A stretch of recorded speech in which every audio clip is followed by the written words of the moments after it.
the Martial Arts Movie Podcast. I threw that shit before I walked in the room.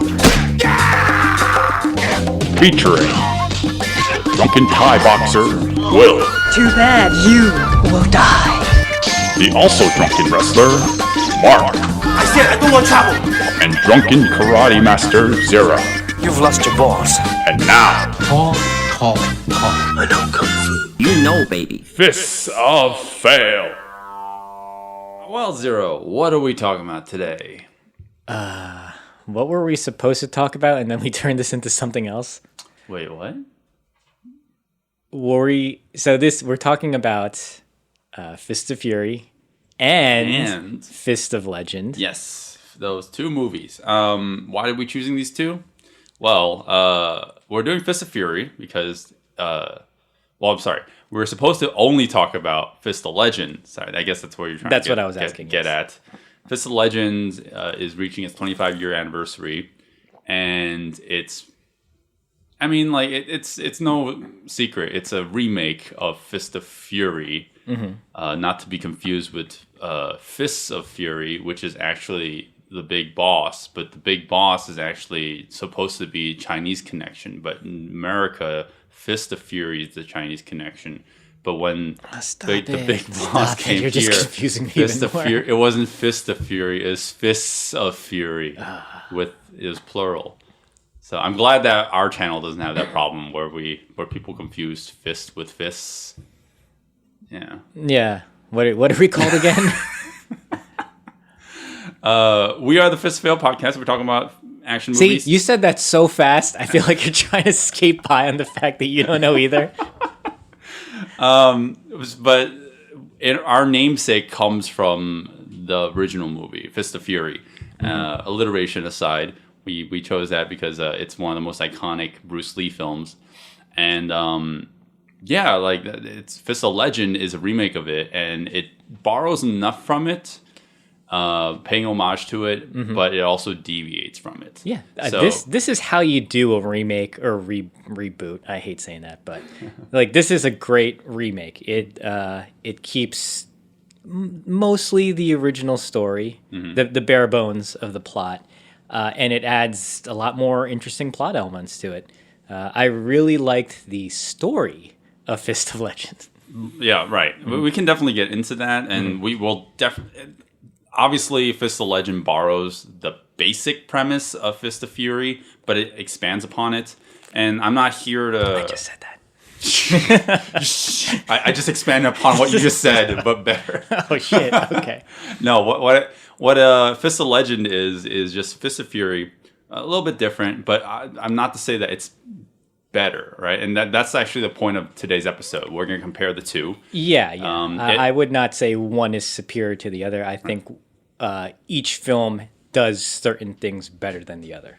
Right, and we'll definitely get into that, but not to say that you should watch one or the other. But I mean, today's episode is kind of analyze the two because even though there's a myriad of different Fists of Fury out there, like Stephen Chow did a version, Donnie Yen was in the sequel, Fist of Legend, and and we have like all those Bruceploitation knockoffs, and then all the searches you get when you look up fisting on porn websites. Lots of variations of this film.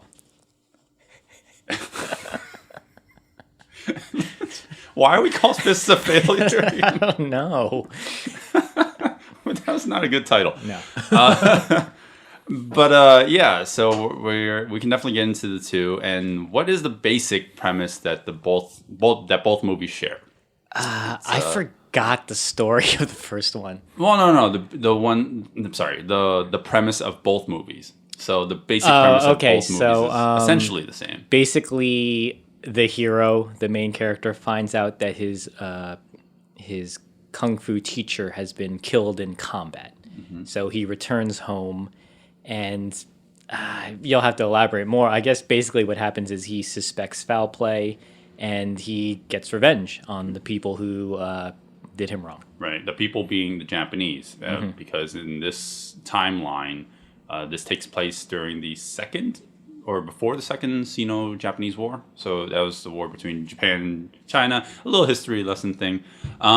little bit of trivia behind what is fact and what is fiction. I mean, everything in this movie is fiction, but the master, who Bruce Lee or Jet Li's character is avenging, is based off a real person. What's his name? Whatever. That guy. Master. I'm not going to remember his name, but the master was actually based off someone who actually died for similar causes, as you see in this movie, or both movies. And that character is actually played by Jet Li in the movie Fearless, who Zero reminded me the connection there. I was like, oh shit, you're right. It's there's a coincidence there. It's like, nope, that was all planned out. Mm-hmm. But anyways, even though that character is based off someone in history, Chan Zhan, who is Bruce Lee's character, is completely fictional. Okay, I was curious about that. Yeah, and he's not based off anyone in recent history. He is, I believe, the Chan Zhan, the character, is the last fictional folklore character of modern Chinese history.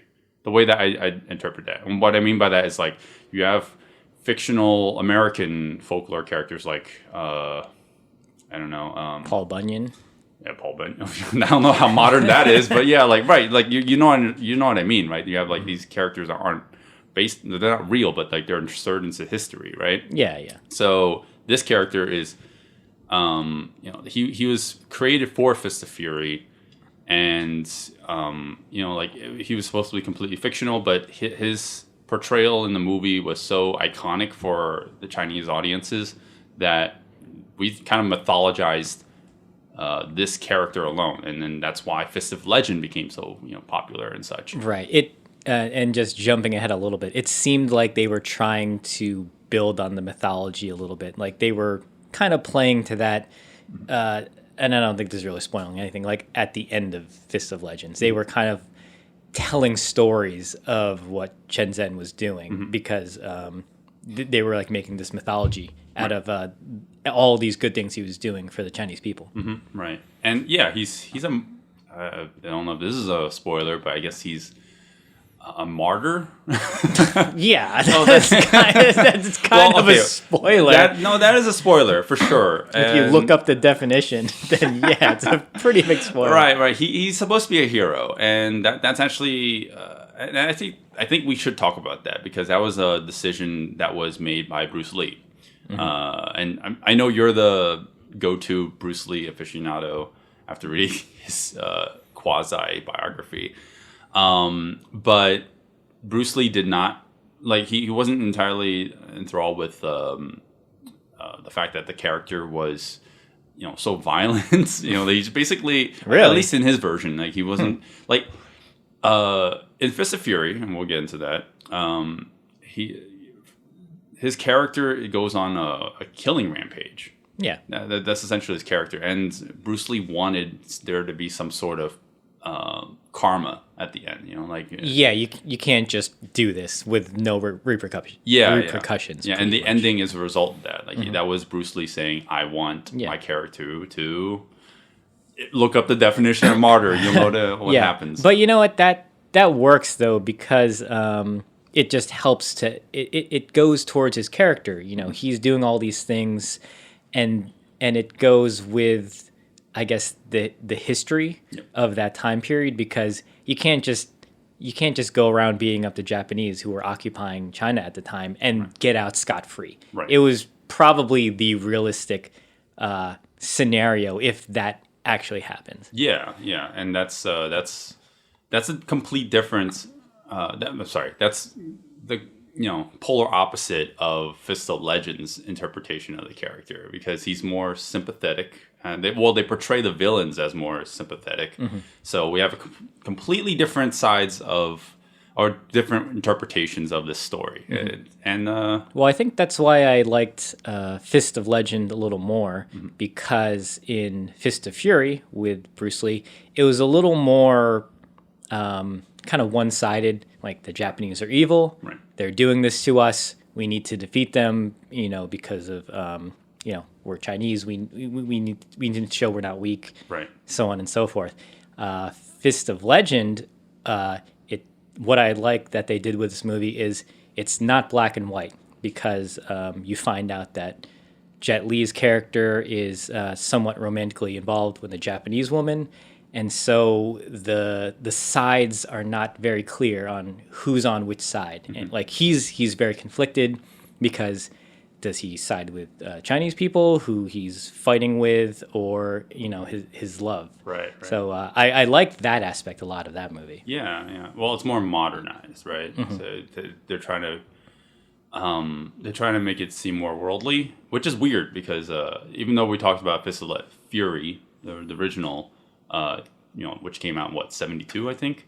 That at the time that this movie came out, I mean, and you can understand why the movie is so influential for Chinese audiences, because So I think Dave Chappelle said it best.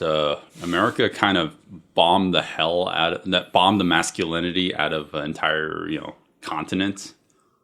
What? It's kind of true. So Asian masculinity has kind of been downplayed a lot. Especially in American Western culture. So imagine putting yourself in the shoes of the 70s, right? And you see that a lot in 70s films and 80s films at the time. Like Asians are considered very weak and such, right? So especially China, they just came back from a major war, maybe like a couple decades earlier, but still, they came back from war, and they're kind of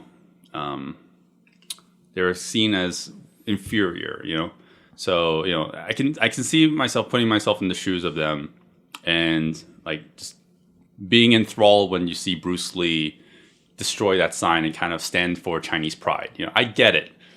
But, there's a modern side of me where it's like I want something a little bit more diverse, a little bit more, you see, it's not all black and white. And that's the thing that Jet Li's version does for me that the original doesn't.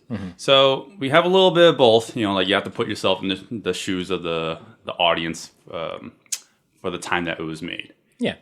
And that's okay, because when Bruce Lee made that movie, it's not like he was trying to think of like, oh, I want to try to be diverse and I want to add all these things. I think he was just with that movie, it's just kind of to the point, like Chinese are not weak. Right. Look what we can do. Like don't think of us as these people you can just step on. Like we're powerful as a group too. And then when they decided to make Fist of Legend, they're like, okay, this is a great story.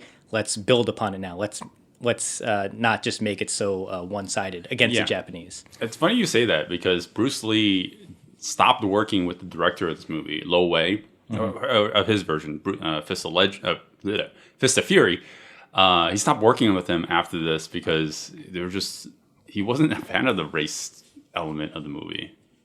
What do you mean? He didn't appreciate that the movie was about race. It was a race war. He didn't like that. Mm-hmm. I can get it. I mean, maybe you can attest differently, but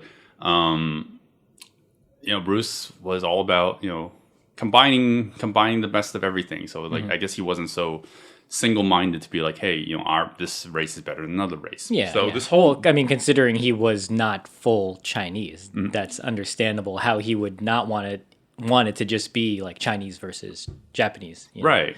And you can see in the movie that it's like completely about a race war. It's like pretty Chinese much, versus Japanese. And so he just stopped doing movies with this director, even though he was with him for The Big Boss. After this, he was just like, fuck it. Oh man, the caricatures of the Japanese men in this movie are so over the top. They're just straight up villains. Yeah, they're straight up villains, and they definitely play on that caricature of Japanese men at the time.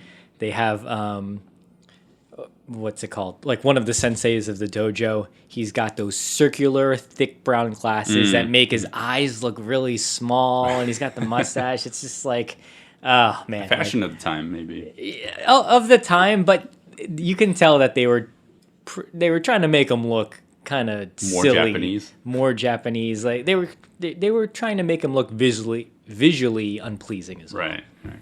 And we were talking about all this, and surprisingly enough, the movie did pretty well in Japan. Really? Yeah. That's odd. With all those race things aside, I guess it was just it spoke to the audiences. And I will say this is probably my favorite Bruce Lee film. Which is weird. He only has like 5. Yeah. Like he only has like 4.5 really. Yeah. That's more But accurate. this is probably my favorite of his because oh god, this is gonna sound weird. It's not that it has the best story, but the execution of the story is up for debate. But it has the best like premise out of all his other movies. 'Cause Okay, what I'll is give the you big boss about? It's about a drug bust. What is Enter the Dragon about? It is about a fighting tournament. Like this movie has like depth to it, and that's Okay, yeah. That's one thing I like about this movie that the other movies don't really have. And it keeps to the point too. I never felt like they were deviating past this thing where, we're Chinese, we're strong, and we have to prove it to the Japanese by beating the shit out of them. It's always going in that direction. As slow as that pacing can be, right? I think we were watching this the other day, and we both noticed the length of the movie. Yeah, but you know what? Like this is This is the time too. Like I'm not gonna get mad at older films when they feel a little longer. That's just how it's edited back then. Yeah, I'm trying to be fair to the movie, Yeah. right? Because it's early 70s, and we don't really talk about movies of that time or like that early on, and we love to, but Bruce Lee was the pioneer at the time, right? So, but you will notice how slow this movie can be at times. If you go back, if you have not seen the movie before, it uses a much slower pace, which is good for atmosphere at times, and other times it just drags on. And but I mean, I'm trying to be fair to it because I know how prolific this movie is, and in the right mood, I can really be really into this film, because I noticed that on a second viewing after just me by myself, I appreciate it a lot more. So I think it was more of an experiential thing. I think for me personally, what ruined it was the dub. Whenever I watch movies, and I'm not trying to sound like a snob, I like to try to find the original dialogue, because I'm looking at the mouth sometimes, and when I don't see the dialogue match up, I feel a little bit out of it. Sometimes there's good dubs, but 70s dubs, I mean, I think we all know how that has gone into parody now. Right. So I can't help but laugh at some of the deliveries sometimes. Well, sound sync wasn't a thing in Hong Kong at the time, right? So you don't have actual sound equipment on set. That compounded with the fact that even for the original Cantonese speakers, they didn't really, they weren't actually. For the original Cantonese tracks, this film was originally done in, it wasn't their original voice actors. So even people like Bruce Lee, it wasn't himself dubbing over his character. It was someone else entirely. So I thought he did. No. I'm so sure he dubbed his own stuff. No. It doesn't sound like him at all. If you ever watch any interviews with him, talking about his philosophies and such, you'll notice his voice is completely different. Okay. Yeah. But actually, no. Okay, sorry. I meant dubbing his own Cantonese voice. Oh yeah, exactly. That too. It's not him dubbing his own voice. Okay. Actually, it's very rare. It's very hard to find a Cantonese, like any voice recording of Bruce Lee speaking Chinese. Interesting. It's very rare. With the exception of, maybe I misspoke a little bit, but he does do the dub of another character. So Robert Baker in this movie is the supposed Russian guy that he fights at the end, and that's his friend. But Bruce Lee does the dubbing for him in in the Chinese versions. Nice, but he doesn't do the dubbing for himself. I guess that's more work. I don't know. That is kind of strange. So speaking of dubbing, good segue. I don't know where you're gonna go, but right. So we watched the Dragon Dynasty version of Fist of Legend, and I like what they did with the mixing of dubs in what we watched. So You like that? it's a combination of Japanese, Chinese, and then a little bit of English thrown in. And I kind of like that whenever Japanese people are speaking, they dubbed in the Japanese voices. When it's Chinese, they have the original Chinese track, and then you get like sprinkles of British English Right. thrown in. I personally like that. I usually don't like dubs, but it felt like Well, it makes sense, right? yeah. If this was a multiracial movie and you actually had people who could speak those languages, it would be like that. I know, Right, yeah. obviously, Jet Li can't speak Japanese. Well, actually, maybe I'm wrong. Maybe he can, but he was obviously dubbed in Japanese. You know, Jet Li speaks Mandarin, so it wasn't even his voice in the Cantonese. Oh, really? Yeah, of course it wasn't. Oh, Yeah, he wow, doesn't know okay. any Cantonese. But and also Jet Li has a really high voice. If you ever noticed that, his voice is not deep at all. Okay, I don't know. Yeah, But I you couldn't know, attest to I that. actually, it's good that you mentioned that for Fist of Legend. I do agree. I appreciate that they threw in as many languages as they can, and it makes sense for the characters to know those languages because you're in a colonized nation, right? In the context of the story, that is how it probably should be. Yeah, you're in a occupied Shanghai with Japanese people. You have the British as well, and you also have the Chinese. So it makes sense. However, I think the problem was in the script. It's just like when they choose to switch back and forth between languages okay. is distracting. Okay. It's like 1 second, literally 1 second, they're speaking in Japanese, and then without cutting, he'll switch languages, and it's completely different voice, completely different language. I and can't who pick he's up talking to. on those distinctions so clearly, so it was okay for me. But it also depends on the context, right? So she'll speak Japanese to him. She, as in... Oh, I'm sorry. The love interest, the Japanese girl. She'll be speaking Japanese the entire movie, and he'll switch between. In certain scenes, he'll only speak Chinese to her, and in certain scenes he'll only speak Chinese to her. Okay. I didn't notice that. And then I was like, okay, sure, this is okay. I guess I'll understand.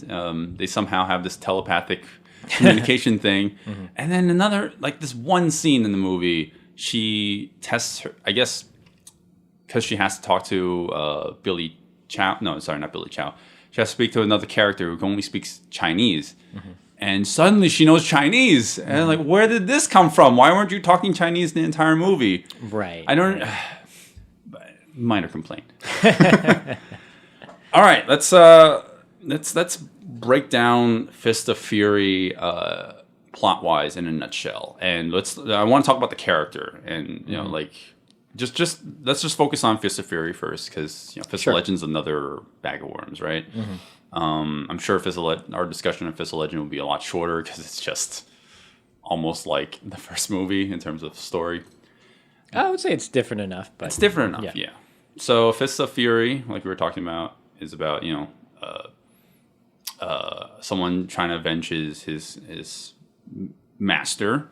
Very straightforward story, and it's just him going around killing people, who are pretty much, yeah. So it's like he finds out someone has killed his master. He goes, he beats up a whole bunch of people in his dojo. Yep. They retaliate, and it's kind of like a back and forth until finally he beats the him. big bad guy. Yeah, he beats the big bad guy. That's pretty much the right.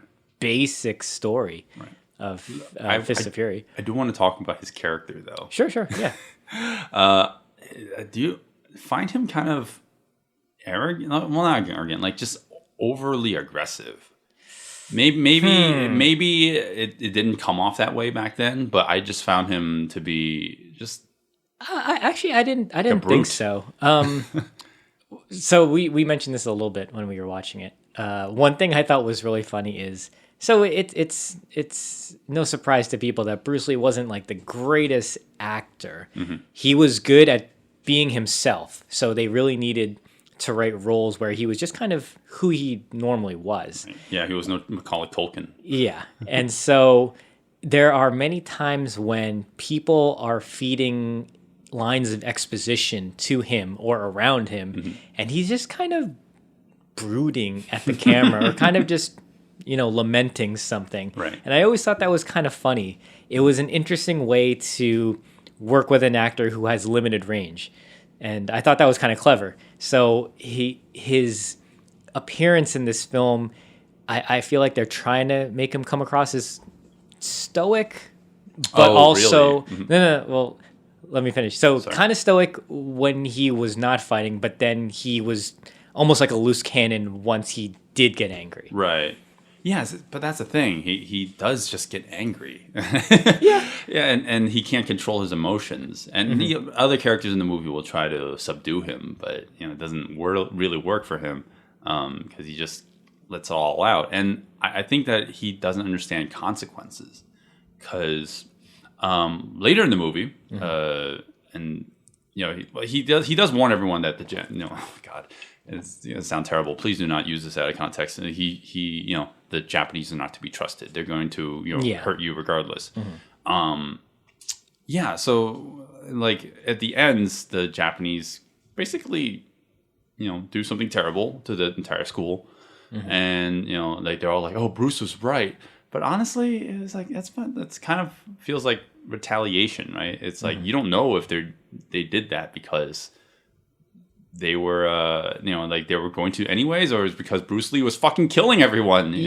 Bruce Lee's character didn't really seem like he had a concept of consequences. Well, I will disagree with you there because I think he realizes at the end of the movie, like, okay, yeah, I've been doing these things. I need to now own up to the consequences of what's going to happen to me. Right. Short-sightedness, though. Yeah. But I mean, then we wouldn't have a movie. Right, yeah. Well, that's the thing about Fist of Legend, right? Complete 180 on it.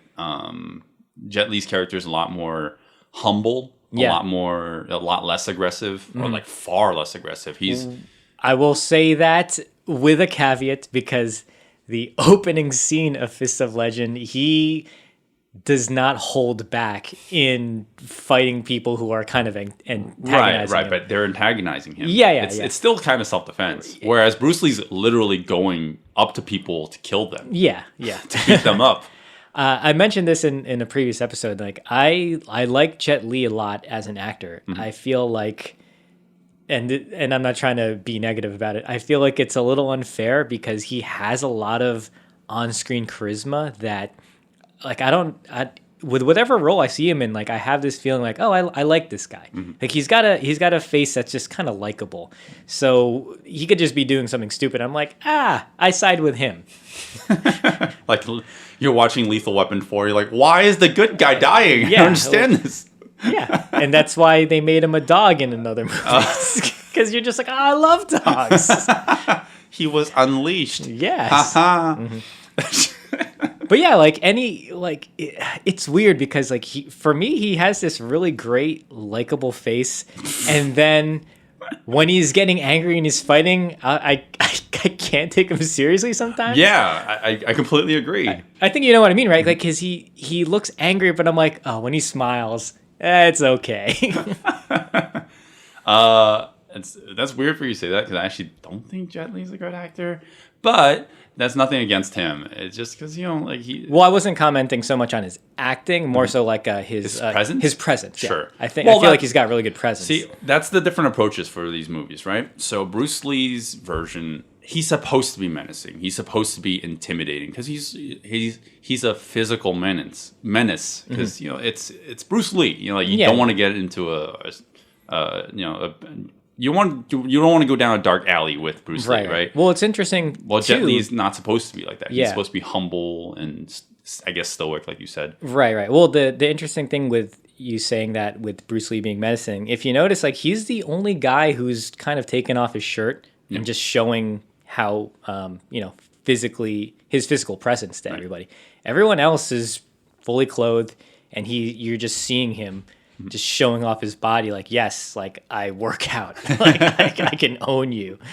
Right. I think that adds to the whole, the Chinese people are not weak. Look at my body. Exactly, definitely. Like he was really just trying to play up to that. Yeah, this is the precursor to all the macho 80s, 80s men in American action films. So I get what they're trying to do here, and for what they for what it was, they accomplished it. You know? Yeah. And on the flip side, which I thought was interesting, so we got to see the visual presence of Bruce Lee, where in Fist of Legend, we got a nice short scene where we see Jet Li doing stuff that's also very physically impressive. He's doing like the finger push-ups. Man, I gotta say, because Yuen Woo-ping was choreographer for that movie. Even though I've been reading up that movie supposedly doesn't use as much wire work for vertical feats. Your eyes just bulged up, by the way. For vertical feats, Okay. you know, like when people are being pulled to the sides. I guess you don't count those because they're just to add visual flair. But when you have like things that pull people up, make them fly around the screen, like fly upwards. I mean, that's obviously more distracting because that's what you think of when you think wire fu.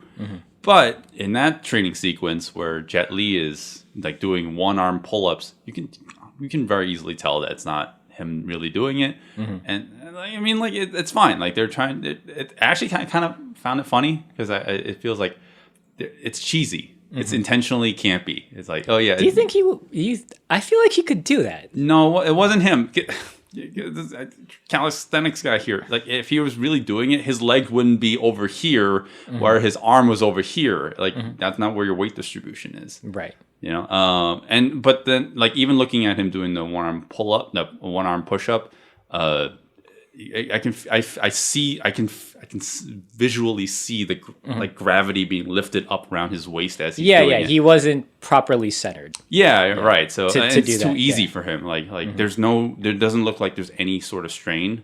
So not trying to downplay Jet Li's athleticism, but you know it's intentionally campy. They're trying to play for the character. You're not supposed to just buy it in terms of the realism there.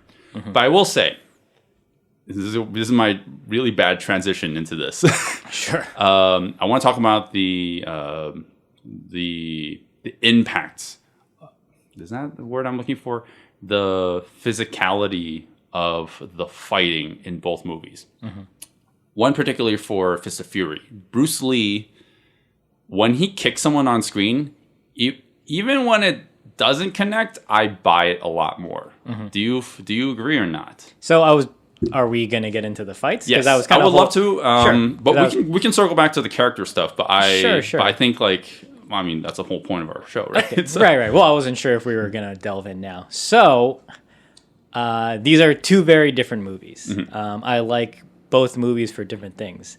I like Fist of Legend a lot for its story, and I like the characters a lot. Right. I did not like a lot of the fight scenes, almost all of them. I was really didn't like. So I have specific reasons for that. Here's Johnny. Oh, Jesus fucking Christ. Indigestion, diarrhea. No, upset stomach, diarrhea. Right, Mark, since you fucking interrupted me, interrupted us before, you need to continue from our ad break. Yeah. Get Papa John. No. Well, Mark is with us now, so we were talking about the fights. Well, we were talking about the fights. Yeah, we kind of brushed up on the plot and the characters and stuff. I want to circle back to that later, but yeah. So we're now talking about why Zero did not like Fist of Legends. Fist of Legends fights, man, which is funny. So now this is maybe this is not so much on Yuen Woo-ping, although I'm not too crazy about his 90s movies. I didn't like the choice to use a lot of speed ramping. Oh, you noticed that fights. too. I got really annoyed at that because I know it's how so obvious. Yeah, and that almost ruined all the fights for me. Like the fact that I could see that they were intentionally cutting frames to make it a little bit faster.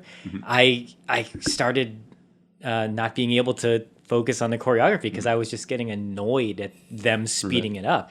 Right. And it kind of ruined all the fights for me, unfortunately. But it's kind of like a safe bet for a director's perspective or something. It's like, okay, we're going to do this. This works. And like make people the movie enjoy shorter. this. yeah. By what, like 30 frames? Yeah, I was pretty upset by that because I know we know Jet Li is fast. We know he's capable of it. So this is the point I want to make about that, since you mentioned it. The reason why we got into the segue, Mark, was because I do like the choreography in Fist of Fury because even when Bruce Lee doesn't connect his hits, you feel the impact. Even though this predates Fist of Legend by like two decades, right? But it's Bruce Lee. Muscle, bone, sinew, kind of like forcefulness, like sweat, glistening, all of that. He doesn't need fancy choreography. He kicks one person once in the face, and you believe it. Yeah, it's framed in a way to make him look powerful too. Yeah. We even have that slow-mo shot of him punching that guy in the gut, and it's just one punch, but it sells it, right? Yeah, I know we laughed at it, but also you're like, you kind of believe it. Whereas Jet Li, it's all speed, no power. There's a lot of wire. Not a lot. There is a lot of wire assistance going on when people are getting kicked off screen. Oh my god, that really. Yeah. The best way that I feel about what you were saying, Will, about like the impact where he's all power. Jet Li is all power. Wait, Jet Li's all power or Bruce Lee's all power? Bruce Lee's all power. Jet Li's all speed. No. So he's like a composed character that comes into the scene. You know, he starts fighting or whatnot, and he seems very calm, has a calm demeanor. He's fighting somebody, and he's, like you said, ramped up speed wise. You know, and then he's very forceful, and you can see the impact of the post impact of his punches, not the actual impact of the punches themselves. Right. That's a disconnect for us. Yeah. But what I'm trying to say is that even his face, his demeanor, his facial expression, when you have him punching somebody, he's always calm. I think there was only like 1 or 2 times in the whole movie where he's actually, at least for the first 3/4 of the film, right, where he's actually yelling angry. You know what I mean? Like he looks so composed. Right? Yeah, he's so composed. He doesn't. He's actually pretty OP the whole movie until the end, where he actually starts to get fatigued. Right, and weirdly enough, that fight particularly, it drags on. And that throws me off because in one of the scenes where he's confronting all of these karate students, the black belts, right? Well, this is they're students, but in the beginning of the film, right. When he first defeats the master or whatever, and then he just walks away. But like he makes this expression of just like pure hate in one quick like 2-second cut, like as if he's like punching the crap out of them. His mouth is open. He's like pure rage, and then the next scene or the cut is him just calm, like as if he's like Buddha. And I'm just like, this does not work. It's not only the punches, the power, the speed are all disconnected, but then you have his actual demeanor also disconnected throughout the film. Right. Well, yeah, like that's the problem with the last fight too. Jet Li has been overpowered throughout the whole movie, and at the end, he's kind of met his match, right? Someone who's just essentially a tank. Yeah, because which can be good. Well, it's good that he's not just easily disposing of the final boss. Right. Well, his method of defeating the final boss, I don't even know how he actually does it. I do not know either. He just wins. And that's one thing that I guess we don't talk about enough, but it's kind of a important point to bring up, right? So when you have a fight where one character is losing and he doesn't know why, as an audience member, you want to know what strategy or tactic or what he's done differently to win. Yeah. And I don't really know how he won at the end. He just wins. Well, he won by throwing 3 more kicks than the other guy. Right. And so that's the thing. Jet Li's way more flashy than Bruce Lee is in his movie. And that's another thing. Bruce Lee is overpowered, and that can be a problem since we're talking about it. That's actually a problem I used to have with Bruce Lee's films. It's entertainment-wise, Bruce Lee's fucking unbeatable. Like in every movie, he basically defeats the enemy in the most anticlimactic way. Not because it's that's the shit on Bruce Lee. It's just because he's so good. Like you can't buy it at all when he's losing. Yeah. So that's one thing I kind of liked about Jet Li's version at the end, but then it drags on too much and it makes Jet Li seem less competent as a fighter. So it's like there was no balance. It's like either the character's too good or he's not good enough. To what you were saying about Bruce Lee, like when he's losing, it's unbelievable in some situations. Well, when Jet Li in some situations is winning, it's unbelievable in the context of fighting the Japanese master, because the height and mass difference between the two, first of all, on like just comparing them is so different. Where it's just like, I get it, he's OP, but it's a bit much. Like it just doesn't feel right. Something's off right away. You mean Billy Chow? Billy Chow will be playing the main villain at the end. The Japanese guy. There's a couple Japanese guys in the movie. I don't know if you know about that. I can see what your point is. Yeah. No, I mean, he's supposed to be a tank, right? He's not. He's all his. What he does in the movie. Well, I wouldn't call him a tank. He's actually very formatively fast too. He's a fast tank. He's just more powerful. Yeah, he's a light bulky. tank. Yeah. He destroys all those dried up mud puddles, mud rocks, just mud. Yeah, and he slams nails into wooden boards, similar to how the white guy does Robert Baker, yeah, in Fist of Fury, who kind of pushes them in. Yeah, but in the Fist of Legend version, he kind of hammers them in with his palm. Right, you have to elevate what the original did, right?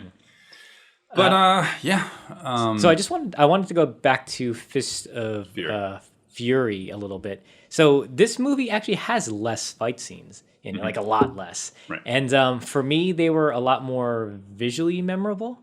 Really? Okay. So when Jet, sorry, It's like they picked and choose. So Yin Bu. So when when Bruce Lee first goes to the Japanese dojo. And he's fighting. This is the one-on-many fight, which I'm usually very against because it's very generally unbelievable unless you're running around through obstacles and whatnot. But I will say cinematically, I liked it a lot more because we get that awesome shot where the camera is very high up, looking down on them. Right. All the Japanese students have encircled him, and he just has his arms spread out, and they're all very concerned, like, oh, what's this guy going to do? Yeah. And the camera is just lingering as they're circling. It's very, very cinematic. You remember that. Right. You get a small homage to that in Fist of Legend, but it's not as cinematic. It's just a straightforward shot of Jet Li being surrounded by the villains. But it's very short, and you can, if you've seen the original. If you watch these two movies back to back, you'll notice it's like, oh, okay, I guess this shot's kind of reminiscent of that.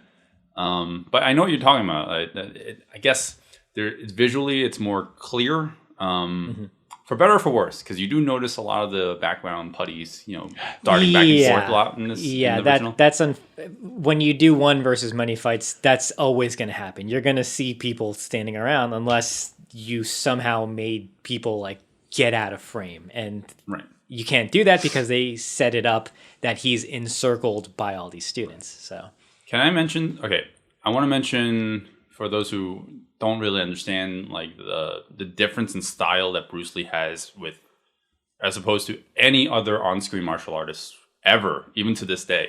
Bruce Lee's not a elaborate choreography kind of guy. Like, yeah, he has choreography, but what I mean by that, sorry, that's not. I don't mean anything negative by that. I mean, Bruce Lee's very strong. Like he's all about efficiency. He's not about like these extensive, flashy. Like you punch me, I punch you, I block this, and you throw this counter and such. Like Bruce Lee's all about I punch you in the stomach and you're fucking out. Like he does that a lot in this fight. It's like cinematography that is most relatable to real life. In this, what I mean by that is. It's not choreography for the sake of cinematic fantasy of just like showing what martial arts could be or whatever. Yeah. It's actually the closest to a street fight that you could possibly get. While keeping it entertaining on screen, right? Exactly. So that's important for Bruce Lee, right? So he wants to keep it visually appealing, but also he's not going to throw 5 kicks at a guy because one kick from Bruce Lee is going to kill you. It's kind of funny because in Fist of Legend, Jet Li touches upon that, like what's the best way to fight when he's speaking with the Japanese master. Yeah, they're getting to like what are the essentials of a fight, which I thought was kind of funny because that movie goes against what they're pretty much talking about. Right, and that's Yuen Woo-ping's philosophy. He's more of like the flashy style of martial arts. And that's okay. And that goes against with Jet Li's, or character at least. Yeah. See, like Bruce Lee's character is a little more consistent with that, because like in that fight that you're talking about before, or all the fights, he essentially just punches a guy once, and that guy's like, he's dizzy. He's dizzy. Yeah. It's it goes to his power, and then it goes to his efficiency. Right. And then thankfully it changes it up by him pulling nunchakus out of his asshole. No. If you watch it again, I'm sorry, that actually happens later in the last fight. Yeah, he does literally pull nunchucks out of his ass. But you are correct. In this scene, he pulls him off like a gi that's on the floor. He just Yeah. if you blink, you'll miss it. Right. Pulls that. I love how Bruce Lee himself was not the biggest fan of the nunchucks. No, he was. Well, he was a fan of incorporating different things, and he saw how visually distinctive they were, so he incorporated them. Okay, maybe I misspoke, but he wasn't a fan of taking on a guy with a katana, which he does several times in this movie. This fight, the nunchucks. He does it again in another fight, and then the final boss also has a katana, and he's using nunchucks against them. He's like, that's the most ineffective thing to defend against a giant knife. Well, yeah, but it's better than nothing. Right. They should have given him something else, but if he was just fighting hand to hand with a knife, you're gonna lose. It's like, stop it. Don't like have your arms flailing around, making us think that you can block it. Well, he does do that a little bit. Well, that's what I mean. That's what he does. We do have a lot of fights. Sorry, no, not a lot. But whatever the fights are in Fist of Fury, it's mostly with Bruce Lee in it, right? But there's one fight in the movie that doesn't have him in it. It's this all-out brawl between the two this schools. Fight a lot. I thought they visually did it right. There is always fighting on screen. There's always something happening. Right. What's the problem we have sometimes with brawls? It can either be a lot of people standing in the background doing nothing, or there's just too much chaos and you can't tell what's happening. Whereas this finds a happy medium. Yeah, there's a lot of shit going on, but somehow they visually compose it in a way that you can actually see everything. So if you decide that you don't want to look in the foreground, you can kind of look at the background and see what's going on there, or even further. It's very nice. And then they break it up with little moments for certain characters to get their own little moves, and then you'll go back to the big brawl stuff. Yeah, it's short and sweet. Yeah, we have like scenes with like Nora Mao in it. Like she's I guess the love interest of this movie. Throwaway character. She's like essentially not useful to this at all. Yeah, her character could have been written out as to where Fist of Legend, the love interest was actually pretty essential to the character. Yeah, well, this brawl scene was actually not choreographed by Bruce Lee. It's kind of his respect for the choreographer who they did have for this, who was the villain of the Big Boss.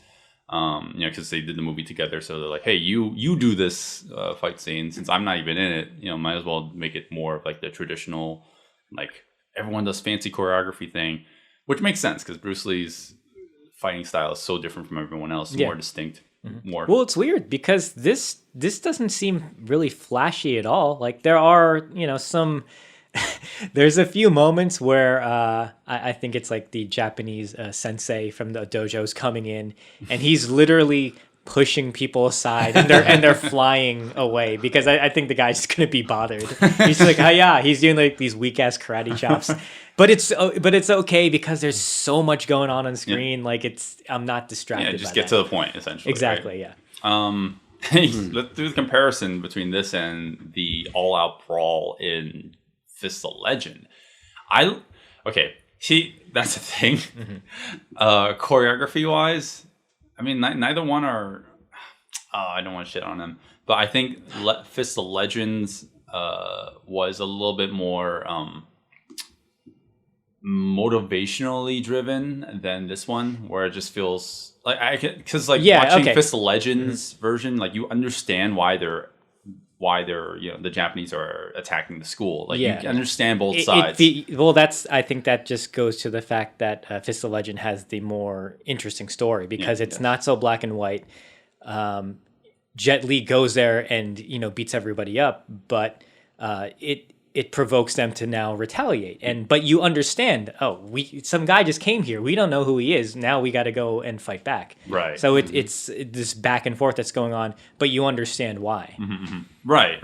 And that's the thing. I kind of agree with you with Fist of Legends choreography or the fights in general. They're not spectacular, but I mean, what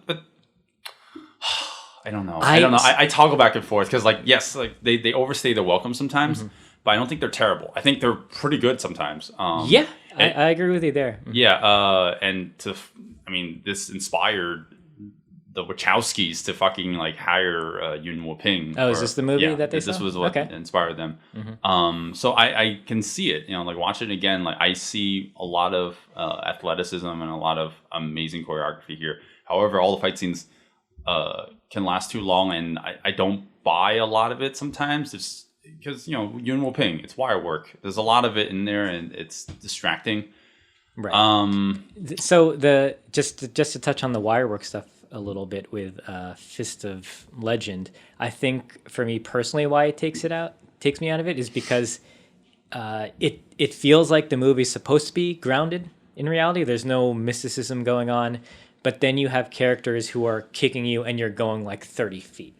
Right. It's breaking that line of realism. Right, but when Bruce Lee does it, you believe it. Yeah. See, there's at the end of Fist of Fury, right? The final boss. I know we're doing okay, yeah, I know. He kicks the main villain out of the basically out of the house. Across the garden, and he lands. Even though that looks crazy, I can kind of buy it. I'm okay with stuff like that. By the way, that was Jackie, by the way. That he kicks? Yeah. Oh, yeah, I forgot. Jackie Chan was in this movie. Yeah, that was Jackie. That everyone talks about, gifs that moment where Bruce Lee snaps Jackie's neck in Enter the Dragon, but no one ever talks about this. That was Jackie who gets kicked, gets sent across the screen. Yeah. I'm okay with this moment because there weren't too many other moments of it in Fist of Fury, and then this is the final blow. So you when you cap it off, you go a little big. You don't you can go over the top, but I felt like this was okay. It wasn't too much. Right. I mean, it wasn't him swinging around two dummies and then tossing them across the room, which he does earlier. A little silly, but it's very fast, and I forget. They do that in Fist of Legend too. Yeah. Well, they don't swing it around, but when someone gets kicked and they get sent across the room, I wonder why he's so lifeless. I believe it when Bruce Lee does those physically, almost impossible kind of movements, where it's he will catapult someone 20 feet across the room and such. I believe that. Or when because we knew he could do that. Right, but okay. So the problem with Fist of Legends, I guess, if I have to nitpick, is that we were talking about before, Jet Li, his character is essentially the same in terms of his philosophy, right? He's just borrowing a lot from that, and also different elements from different Bruce Lee films. I noticed a little bit from Way of the Dragon, a little bit from well, actually, just mostly Way of the Dragon. Just Bruce Lee's philosophy in general. You notice that Jet Li changes stances. He goes into a more boxing kind of footwork. I wanted to touch on that, but yeah, go ahead. Yeah, so he takes that on, and it's not a direct reference to Fist of Fury. It's just referencing Bruce Lee because Bruce Lee's Bruce Lee, and just to wrap this up real quickly, his character is supposed to be an extension of Bruce Lee. But the way he fights sometimes doesn't feel consistent. So when he's fighting someone, he's not knocking them out in one kick. I'm like, what? I don't understand this. And especially at the end when he's fighting this monster and all of his hits are ineffective, I found that really, really jarring. Well, I think that goes back to the fight choreography then. They're not trying, maybe they're channeling the character of Bruce Lee, but when it comes to the fight, it's Yuen Woo-ping choreographing that stuff. Right. He's not going to be like, okay, one hit, and the guy's out. Yeah. It's unfortunate, but also good because it makes it distinct. Jet Li's character is very different from Bruce Lee's, and all the philosophy stuff kind of gets in the way, because they're trying to borrow all of Bruce Lee's mentalities. Like, doesn't matter what kind of style you're using, as long as it's effective, which works sometimes, but also that whole, whatever. He has this whole spiel in the middle of the movie where he's talking to the other students of the school, telling them that their ways are like archaic. And he says like, your attacks have no power. What you need to do is do this and you can knock the other guy out. Meanwhile, he's like getting his ass whooped at the end. Right. Using that same mentality. But also he, many fights throughout the film, he's like, I'm using so-and-so style when actually fighting a boss figure in the film, and he's not deviating from that style. Yeah. So Which it's is just not like, Bruce Lee at it doesn't make sense. Yeah. It's just like, it's like a child who's trying to figure out, what works, what doesn't, but sticking to his... or his culture or something like that. Like I'm used to this. This is nostalgic for me. This is what works. That makes me feel good. But is it effective necessarily? Maybe not. Right. So he's like transitioning. Like the movie's almost a transition for him. But they kind of never even give you the satisfaction at the end of being like, well, he grew up here at the end. Okay. Well, if that makes sense. It kind of makes sense. No, I think I know what you're talking about though. Bruce Lee's version. All his emotions are on his sleeve, right? Whereas I was supposed to say Donnie. Jet. See, we confuse names. Jet Li, he's more. I don't want to say layered because that sounds pretentious, but he's more humble. Well, his character is a little more layered, I would say. Yeah, and that's he's humble on the surface. Inside, he's like an angry teenager. But sometimes the martial arts gets lost in there, and if you're not keen on it, you can get kind of confused.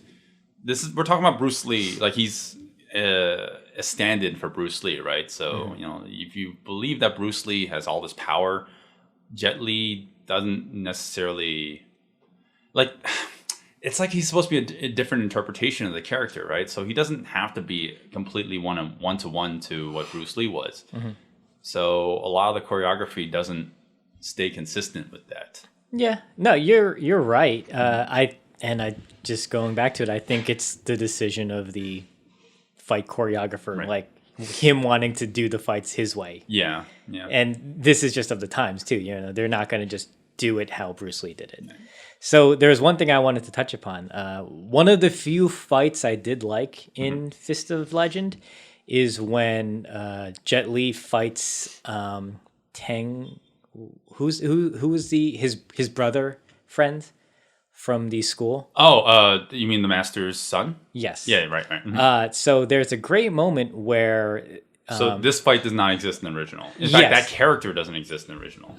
No, I think the character is there, but he has like the much smaller role in the original. Okay. So what's happening is now. Basically, his brother character is like, well, you can't be with this Japanese woman and be at the school at the same time. We're at war with Japanese, pretty much. So like, you got to choose.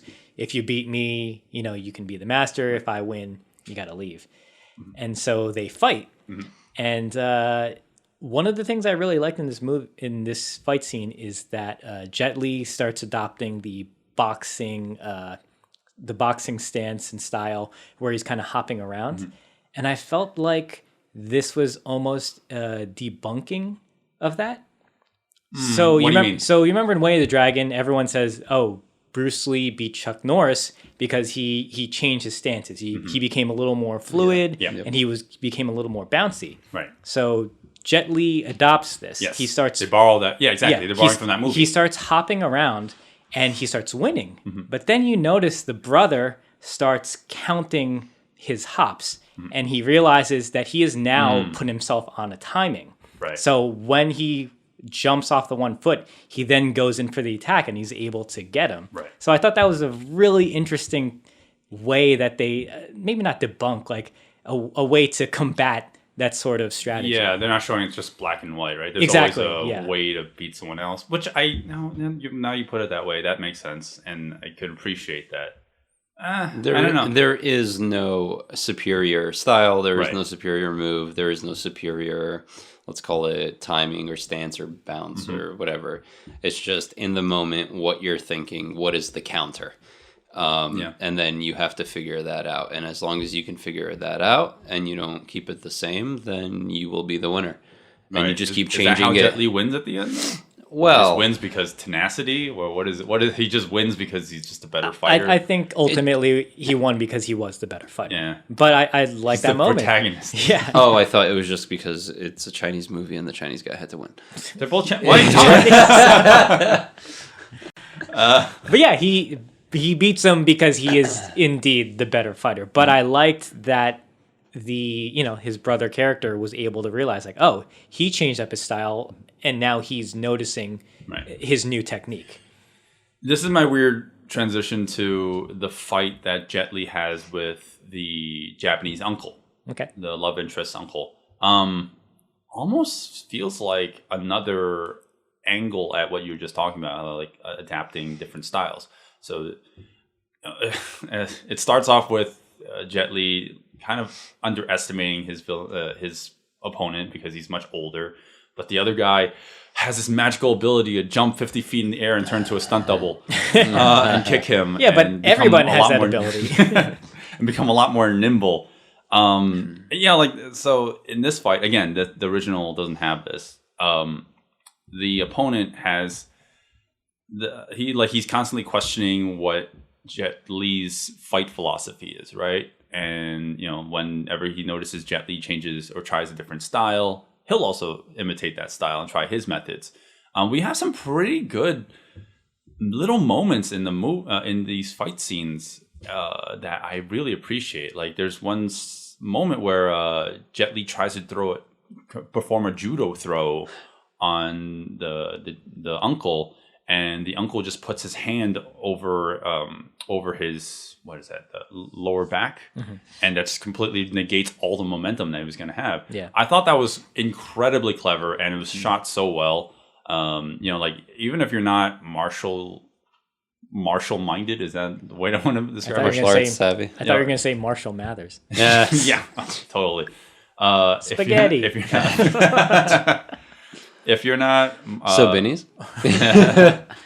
even if you're not fight savvy, like you can understand it visually. It's conveyed so well that like even someone he's a complete novice in fighting, like they understand like why he did that. Like it negates all the momentum. It happens later in the movie too, where he's fighting the general, and the general's about to break his back, and he Like negates Bane. like Bane does the back break, but he negates all that by hooking his arm around his neck and just throwing him down. Don't think that's very practical, but it makes sense. Yeah. But before I got to this tangent, this fight, like both of those characters were adopting different styles, and it didn't seem like they always felt like they were on even ground. Like even though they were trying like different things, like they're just equal fighters. And we also established Jet Li's humility again, because he won't take down someone who's handicapped. Had that moment where they put on the blindfolds because he knows that the opponent can't see. The little character building moments. You have a lot more of that in this movie, even though it might not be consistent sometimes. Yeah.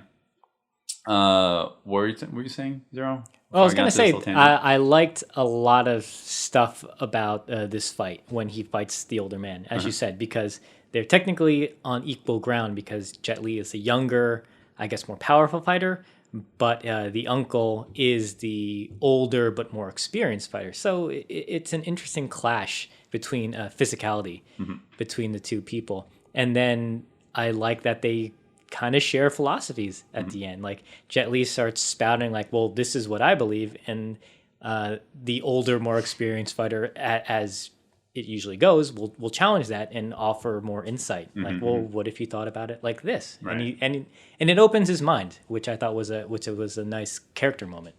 Right. Well, can't believe they kept on using that stunt double. I really can't because it's just yeah. You know what? I do appreciate it because Kurata, who plays the uncle, he's an actual, I believe, Aikido black belt.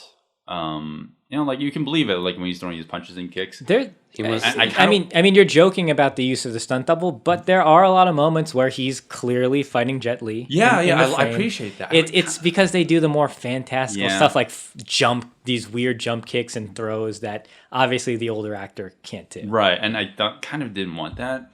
I just a little bit more subdued. It's like, he can fight. Just take it down. I wish this was a more grounded fight because he's an older man. Because you know, we spoke about it before in other episodes. Oh, hey, look, it's the old man fighting. Oh, we can't see his face. Yeah, stunt double. Well, also, how do we? I talked about it in Ninja Assassin of all episodes. I like the way that they did it at the end because he's an old man. He's not gonna do these absurd flips and stuff, but he will still kick your ass because he doesn't need to do all those things. Exactly. I just kind of wish more movies did that when they have the old man character. He'll just beat you because he's more experienced. He doesn't need to do all these fancy moves. And they're more menacing as a result of that. Yeah, I completely agree with that. So now I know when I'm 80, I can still do my backflips and stuff. Well, just hire the stunt double. Suddenly I have hair. Speaking of hair, did anybody else think that the villain in Fist of Fury looked like Willy Wonka? I thought you were about to pull your pants down for some reason. Yeah. Willy Wonka, what? Wait, the final Guaylo guy? Yeah. Oh, the super curly hair. Yeah. No clue. I mean, if you put a hat on any curly haired man, you're gonna think Willy Wonka. I don't know. I mean, it was on. I don't know, just like too similar. And that's all I could think about. So I couldn't take him seriously throughout the fighting at all. So, Mark, we were talking about, since we kind of technically tackled all the fight scenes, we're talking about the plot differences and the character differences. Plot? Yeah. You like plot? Well, I mean, if you talk about one plot, you kind of talked about the other one too. Kind of. Ooh, you know what I liked about Fist of Legend? Is Jet Li was a sex machine. Oh, yeah, in that one trial, His girlfriend is under oath and saying that they fucked all night long. I like sex, so that's why I like this scene. Good sex. Yeah. Yeah, we have more character building moments. Like Jet Li's character is more. He's almost the opposite of what he was in Bruce Lee's, because I think he was the most racist character in the original. You thought he was racist? Jet Li? Bruce Lee. Bruce Lee was far more racist. I didn't feel like he was racist. I felt like he's more nationalistic. Yeah, for sure. Yeah, definitely more nationalistic. I felt like he wasn't racist. It was more because of what they were doing to him. So obviously he had to retaliate. Yeah. I don't want to say he just hated Japanese people for no reason. Who are we talking about again? Bruce Lee. Bruce Lee. Okay. Bruce Lee. Donnie See, Yen. I thought Jet Li. You see, this is how confusing if you don't specify. I keep bringing up Donnie Yen because he was in the second. He was in the sequel for Fist of Legend, and he was also in the TV show. But the TV show has nothing to do with the sequel. That does fucking. There's a lot. The names will be missing an S or something, and all of a sudden it's completely different. Yeah. That's just like our podcast.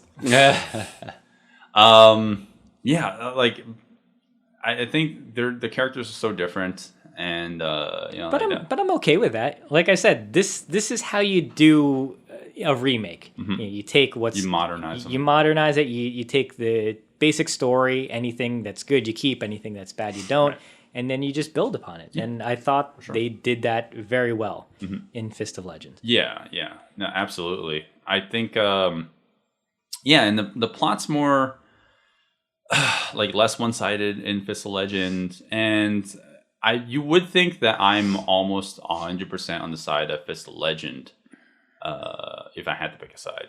But it's not so black and white. You mean if we're choosing movies? Yeah. I mean, it's almost not fair because it's much harder to. You have to be more lenient to the older movies because one, they set this set actually the story is up, and Fist of Legend built upon it, so it has something to live off of.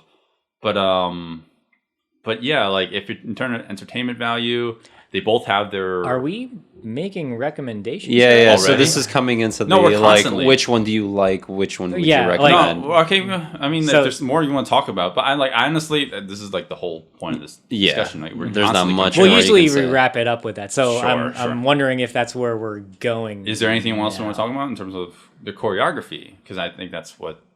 Well, I guess we can talk about that a little bit more if we want. Well, I mean, like I said, like with Fist of Legend, I didn't like a lot of it because of the speed ramping. There is indeed very good choreography like throughout, but because that visual like tick for me, like I wouldn't recommend it because of that. Like I think the general public won't notice, but because we watch these things a lot, and then I'm also nitpicking, I can see the frames are being cut. Yeah, and they're trying to sell. They try to sell Jet Li's power with some of those kicks, his side kicks, and the trademark Bruce Lee, kicks are incredibly powerful. You can slow those down, and you can still feel the power. Whereas, in order for you to, for it to feel convincing when Jet Li does it, they need to speed it up, and they also need to take. Do you think that's the case? Do you think they sped it up, and they had the guy on wires being pulled off screen? Yeah, So definitely. it does not feel convincing at all, and you can, and it's funny, you can tell the difference.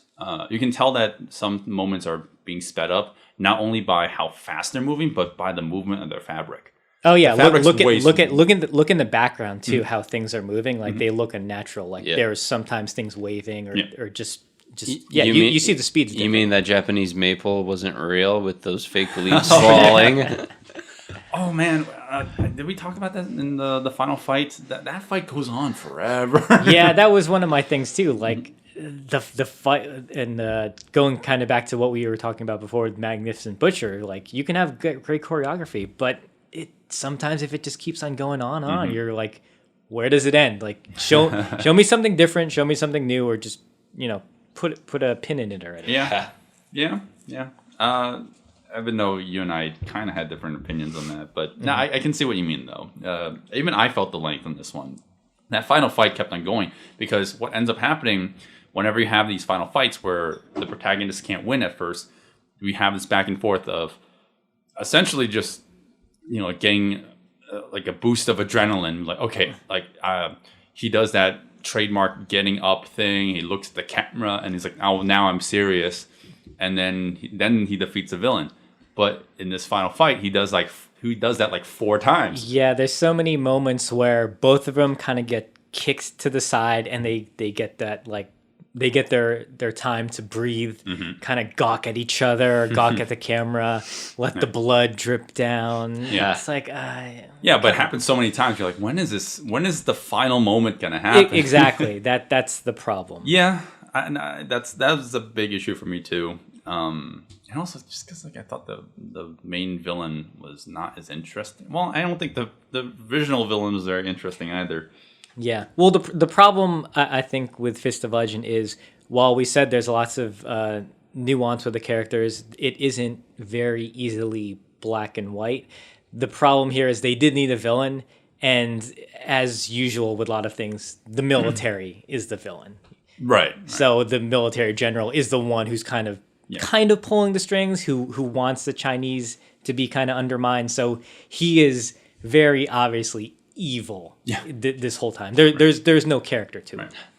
Oh, speaking of character, in the very beginning, I was telling the audience, I'm like, oh, I don't want to spoil anything, but Bruce Lee does become a martyr, so I don't know if that gives it away. Whereas Jet Li's ending's a little different. I don't think we should go into it. We shouldn't go into it, but I think it's fitting. Oh yeah, Because I liked it a lot. Because if it was the same ending, it would not work. Because for what differences that Jet Li's version has from the original, he wouldn't deserve that kind of ending, right? It would not fit that role, right?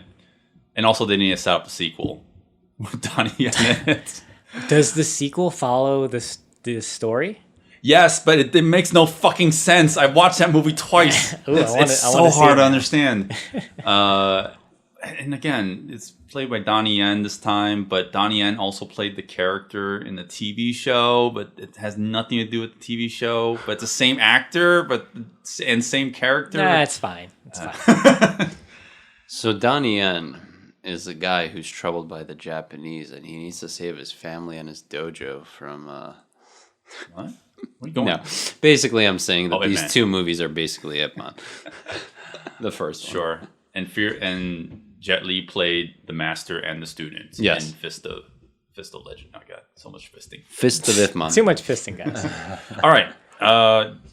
Can we go into recommendations? Yeah, Okay. I think we've spoken a lot. Yeah, pretty and much it's of both really these hard movies. because I think we've also done a lot of jumping back and forth rather than direct comparison. Well, we have done direct comparisons, Yeah. right? So I guess Well, It is still hard, we though. kind of have to. We're comparing 2 movies with somewhat similar titles, similar storylines, although very different. So there's got to be a lot of jumping right, back and we also want to be fair to them because they're both very iconic movies. This is, and I'm probably not joking when I say this is probably one of my favorite Jet Li movies. One of my favorites. My first, obviously, being Forbidden Kingdom. But I mean, otherwise, I think. I think I just threw up in my mouth. I think like both movies are so important for martial arts history.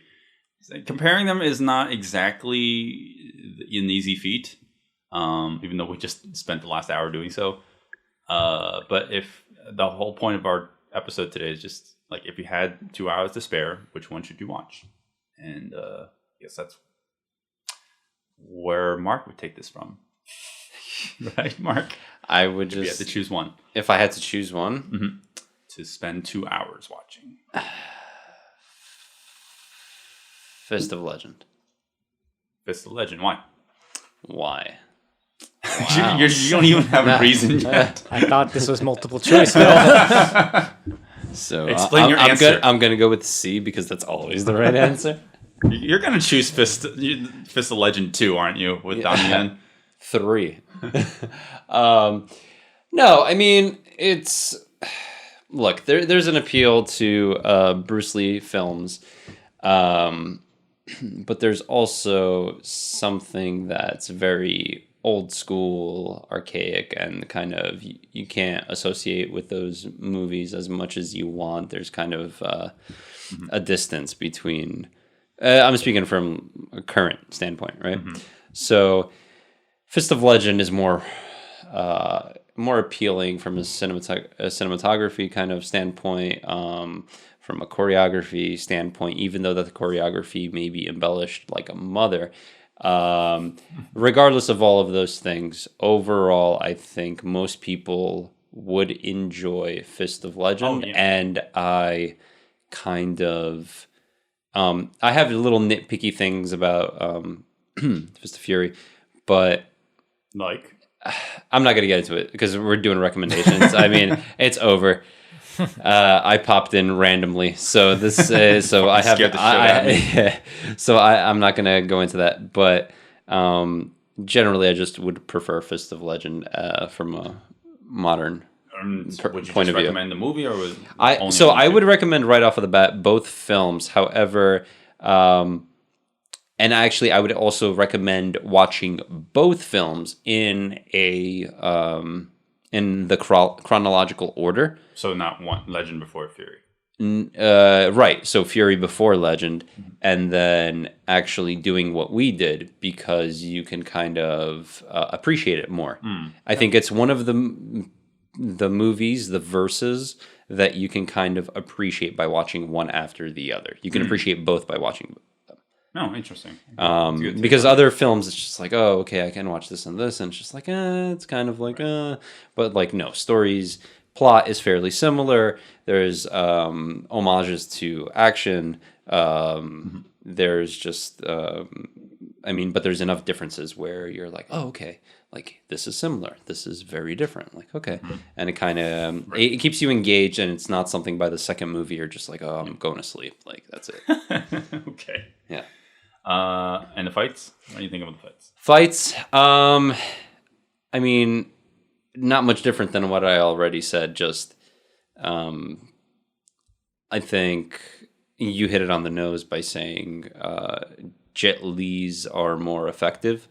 Wait, what? Jet Li's more effective. Jet Li's like power wise. Is that what I said? I don't think that's what I said. I don't think. Wait, what do you mean? His fighting is like a street fight. Are you talking about Bruce Lee? I think that's what No, What did I say? He was saying that about Bruce Lee. Oh, Bruce Lee. Did I say Jet Li? My bad. Okay. They're both Lees. We're talking about Donnie Yen. What are you saying about Donnie Yen? Fuck, I got confused for a second. All right, keeping it together here. So yes, Bruce Lee. Just to confuse you some more. No. Just to confuse you some more, Jet Li, L.E. is in one of the sequels too. One of the spin-offs or knockoffs.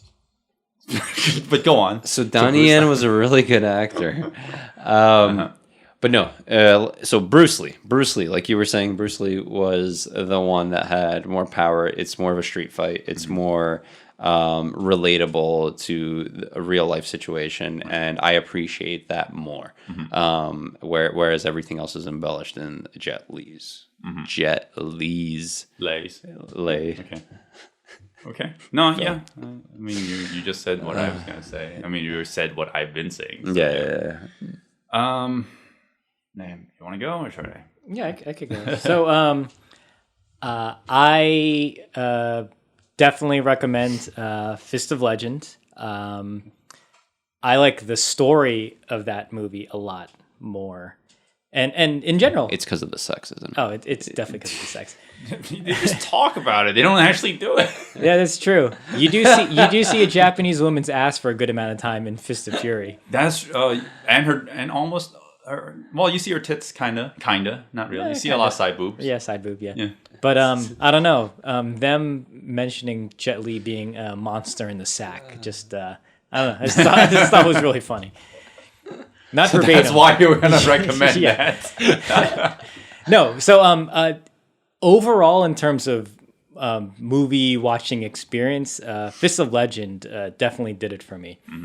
But I didn't really like the fights because of just to echo what I was saying before. There's speed ramping, and I don't like that sort of stuff personally. And the overuse of wires made it a little too cartoony for me. Yunwo Ping's definitely toned that down a lot in more of his recent films.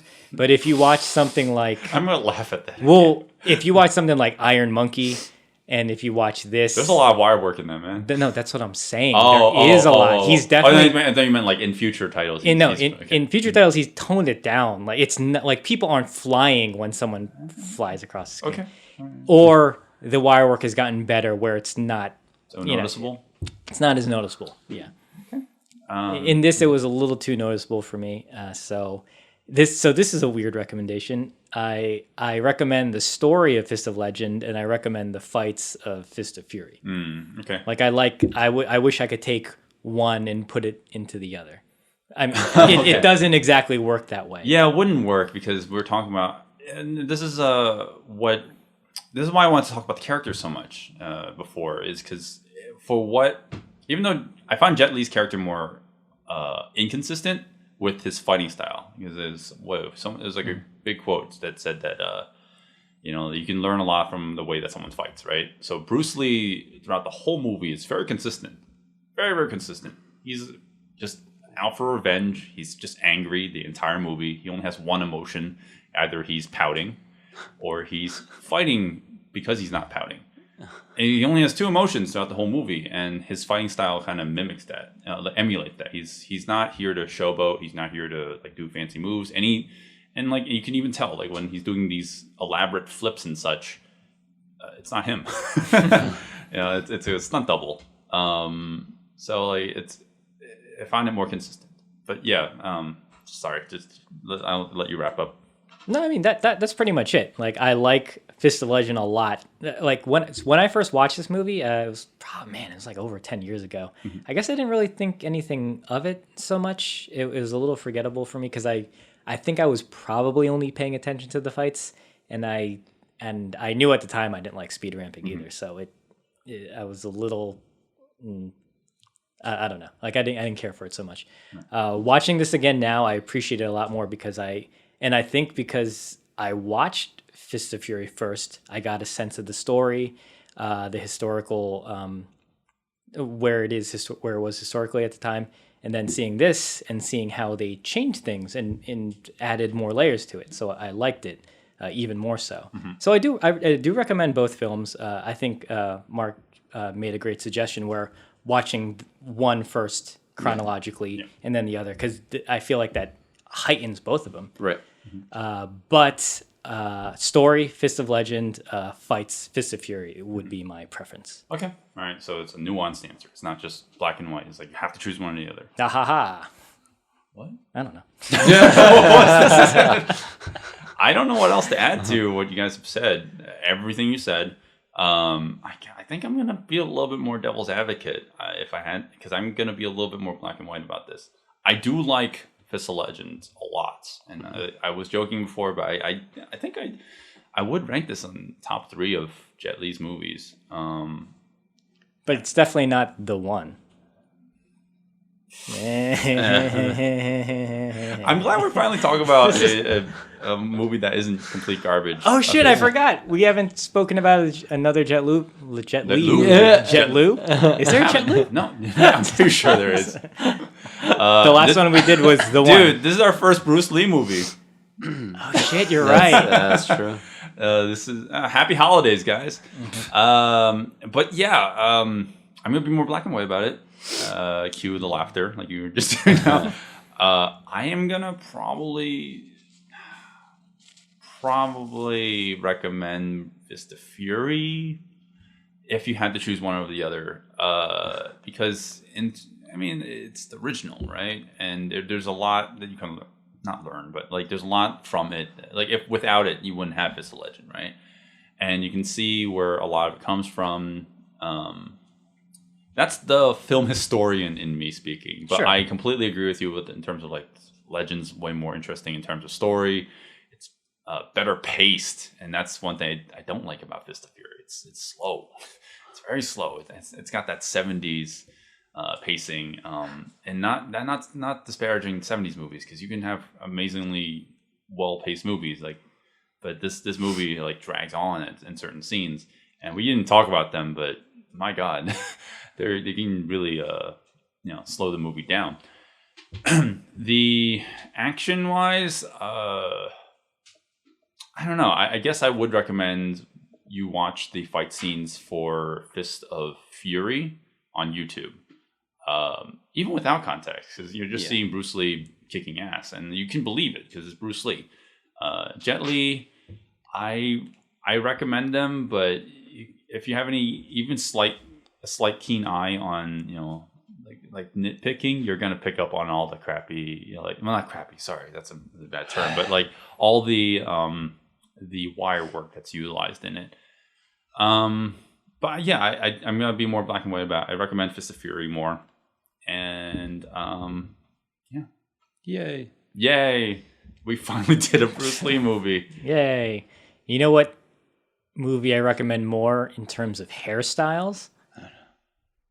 What? Oh, Fist of Legend. He's got that that North Korean style flat top cut. Oh yeah, Jet he Li. does. Oh, and then all the Japanese, and then the one Japanese guys too. Man, imagine Jet Li with Bruce Lee's hair. If they're doing an actual remake. Wait, didn't we see that in the one? When he's got the golden mop? Man, he should have done this movie with the Rastafarian. Yes!